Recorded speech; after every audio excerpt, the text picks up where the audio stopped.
Hi, what is going on, everybody? This is Charles here with Cash Out DFS, and today I'm taking a look at the Week 7 NFL Showdown on DraftKings between the Kansas City Chiefs and the Denver Broncos. So before we jump into this, I just want to let everybody know that I'm a new channel, and if you like my video, I would greatly appreciate it if you lock in that like button down below and subscribe to my channel. I've been playing DFS since 2015 back in college, and whether you're just a casual player or a player trying to take down a GPP or a player just playing with some friends that want to get some info and some statistical input on the game coming up, I've got the best opinions and stat-based analysis that you need to hear. So in this video, I'm going to be talking about my 4 steps to assembling showdown lineups, breaking down player matchups and player pricings for this showdown slate. I'll be giving examples of high lineup correlations to what we think might be the projected game script or game flow, and some lineups with a high correlation to that game flow, and I'll be building some lineups with a game flow in mind in a player pool that we want to choose. So let's jump in.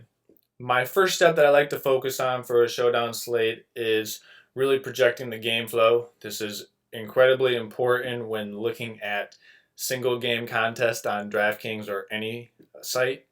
We want to hammer out what way we think this game is going to go and how we think it's going to be played. This is important because if we know how the game is going to be played, we know how the players for each team are going to be used and deployed based on historical evidence. Secondly, we want to select a player pool that will match or parallel what the game flow we think will happen. So, for example, if you think the Broncos are going to get up big, or if we think the Chiefs are going to get up big, we want to make sure that we have players in our lineup that are going to allow the Chiefs or Broncos to get up big on the other team. Meaning we want those players that are going to be scoring points. It wouldn't make sense to play a bunch of Broncos players if we think the Chiefs are going to win this game 27-10. So we want to avoid those situations, that some rookie mistakes and other things like that, that's how they occur. Third, once we've got a player pool that correlates with our game flow, we want to look at the pricings of players and how many opportunities that players get and how many opportunities that similarly priced players get, and that's how we can choose which players we think we want to go with, because opportunity usually correlates well with how well a player will do. So that's always important. This is a volume game in Showdown. And then lastly, I'm going to talk about choosing the right captain. So in a Showdown slate, your captain earns 1.5 times the amount of points that every other player does. They're also priced 1.5 times higher than they would be if you're just using them in your regular flex. So with that being said, it's really important to choose the right captain, because if we get caught with a captain who underperforms, it could really hamper our lineups, and we don't want that to happen because that's no fun and it leads to bad DFS lineups. So now I'm going to get into the actual game, Broncos versus Chiefs, before I go in and start building some lineups for you guys and showing you what are some of the different possibilities that we could put together based on game flow and our player pool. So the Chiefs are a 3-point favorite in this game, which gives us an idea that it's going to be close. With a spread like this, all sorts of game flows are in play, but you can really take it however way you want to go with it, because it is a one possession total. So make whatever you want to do with that, and just play around with your builds and see what you can come up with. Now, I just want to give you some insight, some stats that we can use before we jump in and look at the players we want to pick and the pricings for those players. So Kansas City is 6th worst in the league, allowing 26.7 fantasy points per game to opposing running backs. This is evident last week if you watched the games. Carlos Hyde and Duke Johnson both got into the end zone a total of not once, not twice, but 3 total touchdowns between Carlos Hyde and Duke Johnson. So that's something to keep in mind here. Now, Denver is kind of good against the run, but they're still giving up just under 25 fantasy points per game to opposing running backs. But Denver is giving up the fewest amount of fantasy points to opposing wide receivers. So this looks like it could be a tough matchup for Tyreek Hill, Mecole Hardman, and Byron Pringle. And we actually already know that Sammy Watkins isn't going to be playing in this game. So that could also play into what we think we'll be able to roster with confidence on the Kansas City side of the ball for the receivers. Now, Kansas City is also pretty good against wide receiver, allowing just 31.6 fantasy points per game. But one thing that I want to make a note of is that the best matchup on paper for this showdown slate is Noah Fant versus the Kansas City defense. Now, Kansas City versus tight ends is a very favorable matchup for the tight end. Kansas City gives up the fourth most fantasy points per game to opposing tight ends at 15.8, just under 16 fantasy points per game. So Noah Fant could be in play here. So let's go ahead and I'm going to take a look at some of the different things we can do with our lineups. And right here, you can see that Patrick Mahomes, 18K for your captain.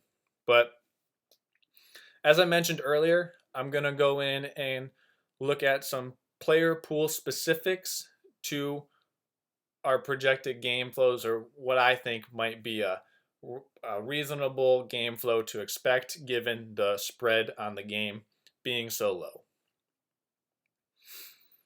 So with the spread being so low, or relatively low for a Kansas City Chiefs game, it's reasonably within our, what we can come up with that this game can stay close. So you want to kind of have roster construction with players from both teams. So in the case that you think Kansas City gets behind in this game for some reason, and I'm not saying that it won't happen. It could happen. So if you think Kansas City gets behind in this game and you want to play Patrick Mahomes as your captain, you would play Patrick Mahomes as your captain, and then one of two different possibilities. You would play all of Patrick Mahomes' direct beneficiaries, meaning his wide receivers, or you would play all the people on Denver who you think would have a high scoring projected total for fantasy points, and then play Patrick Mahomes as your captain in what's called a comeback grouping. So in theory, Denver would be getting up on Kansas City by 2 or 3 scores, and then Patrick Mahomes would be forced to sling the ball and accumulate points for himself in that way. So I'm going to take a look at some of these different builds we can do. And as I mentioned earlier, Kansas City is pretty bad against the run. So I really do like Phillip Lindsay. And I also, for 6K, I really like Royce Freeman. Now let me explain this strategy, because not a lot of people will play 2 running backs from the same team. However, I find that this is a really good differentiation strategy, especially in tournaments, because there are going to be much fewer people that have the same lineup as me, because not a lot of people buy into playing 2 running backs from the same team because they believe, correlation-wise, that they're going to eat into each other's statistical outputs. Now that's true. However, if you want to maximize the total amount of points that you get from running backs on one team against the other team, this is a good way to do it. I did this in the Week 3 showdown when Philadelphia played Green Bay, and I rostered both Jordan Howard and Miles Sanders. And Sanders had a decent game, but Jordan Howard absolutely crushed, getting 3 total touchdowns, and he had a couple catches and almost broke 100 yards rushing. So this is one of the strategies that I like when I think that a game is going to be close throughout the game. I like this. And then if you want to bring in Patrick Mahomes, I'm not going to tell you not to. Playing Patrick Mahomes is probably one of the smarter things you can do. I'm not going to call you a donkey for playing Pat Mahomes. This dude is a stud. He is arguably already being said as a first ballot Hall of Famer, and it is his second year as a starter. Like, roster him with confidence if you think that he plays well. Keep in mind, though, that he does have an ankle injury, and his stats have dropped a little bit in the last 3 games. But let's move on. One person that I like for salary relief is Byron Pringle, right here. He gets some targets when a key cog in the Kansas City offense is out. So this game where you see he had 8 targets against Indianapolis, Tyreek Hill did not play in that game.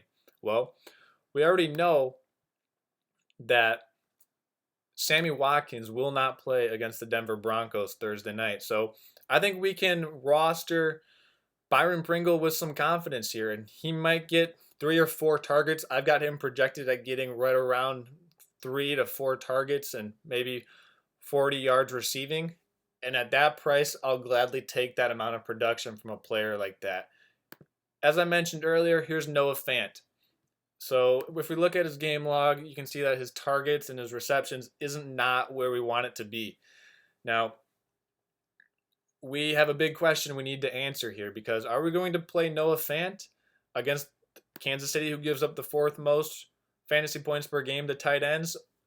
Or do we think that Noah Fant is not a viable piece of this Denver offense to attack the Kansas City defense, where Kansas City seems to be funneling targets to tight ends?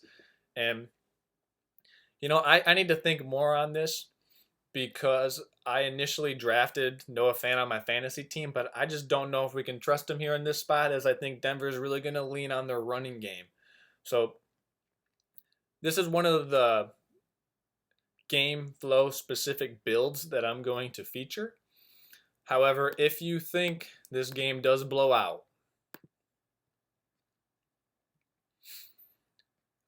I would encourage you to do one of 2 things. Play the people. If you think Kansas City is going to blow Denver out, play the people on Kansas City, play them all, and then play one player from Denver.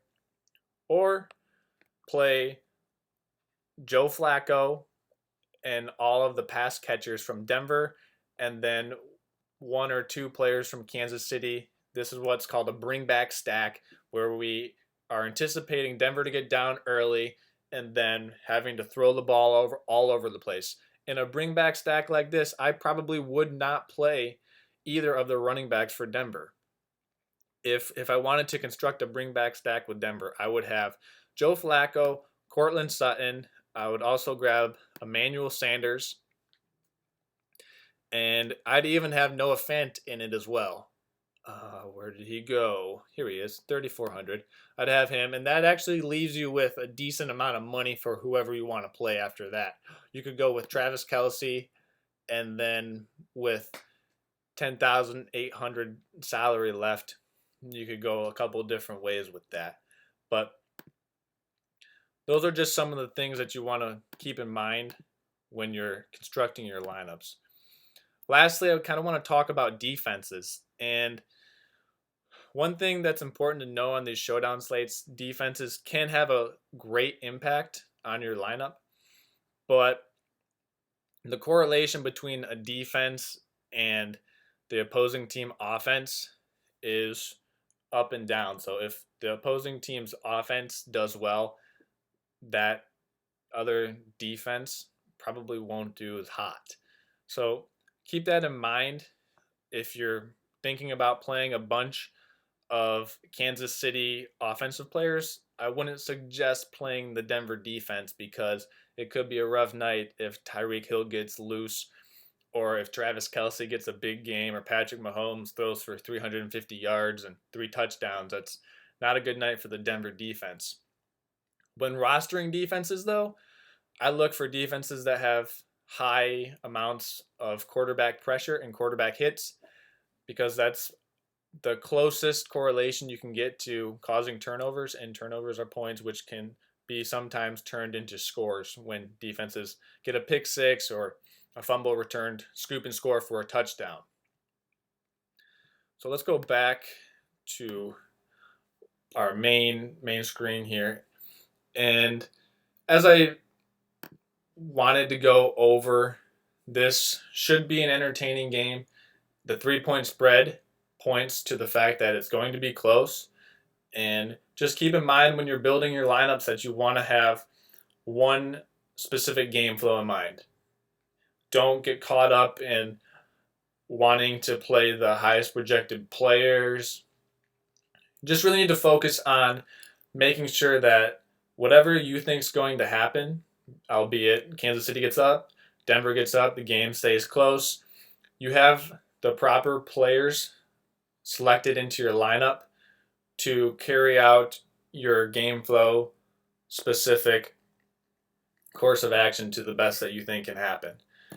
Well, that's all that I got for this video. If you like my strategies and analysis, check me out on Twitter at Cash Out DFS, or subscribe to me on YouTube and you will be notified when I post any new videos. And that's all I got. Everybody, good luck on the Thursday Night Showdown, and I will be back Friday for videos about this upcoming NFL Sunday main slate. Goodbye, everybody.